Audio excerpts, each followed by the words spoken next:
28వ వచనము, ప్రభువు తన స్వరక్తం ఇచ్చి సంపాదించిన తన సంఘములు కాదు, ప్రభు తన స్వరక్తం ఇచ్చి సంపాదించిన ఏకైక సంఘము. నీ ఆత్మను నీవు రక్షించుకోవాలంటే నువ్వు లోక సంబంధంగా కాకుండా ఆత్మ సంబంధంగా మాత్రమే జీవించాలని ప్రభు ఏం చేశాడంట, ఒక్కటైనటువంటి క్రీస్తు ప్రభు సంఘాన్ని కొన్నాడు.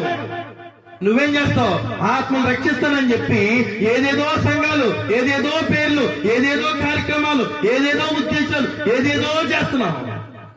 కానీ ఆత్మను రక్షించేటువంటి ఏకైక స్థలము క్రీస్తు ప్రభు తన స్వరక్తం ఇచ్చి సంపాదించినటువంటి క్రీస్తు ప్రభు సంఘం మాత్రమే ఆత్మలను రక్షించుకునేటువంటి ప్రదేశం.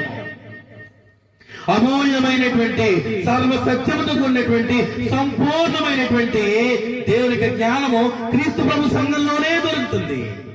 మనుషులు మెప్పించేటువంటిది, మనుషులు మభ్యపెట్టేటువంటిది, మనుషులు మోసం చేసేటువంటిది, చివరికి మనుషులను నిత్య నరకానికి పాత్రలు చేసేటువంటి వాక్యము క్రీస్తు ప్రభు సంఘం కాకుండా మిగతా సంఘాల్లో దొరికేస్తుంది ఈజీగా నాశనానికి పోవడానికి.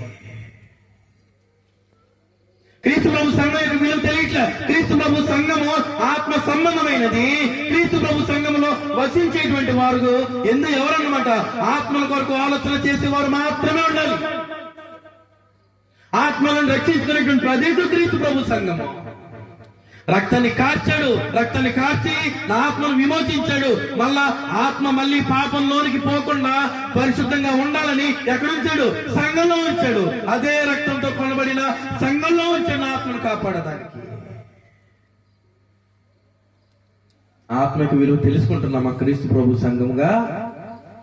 ఏమండి, ఆత్మ యొక్క విలువ తెలుసుకుంటున్నామా క్రీస్తు ప్రభు సంఘముగా?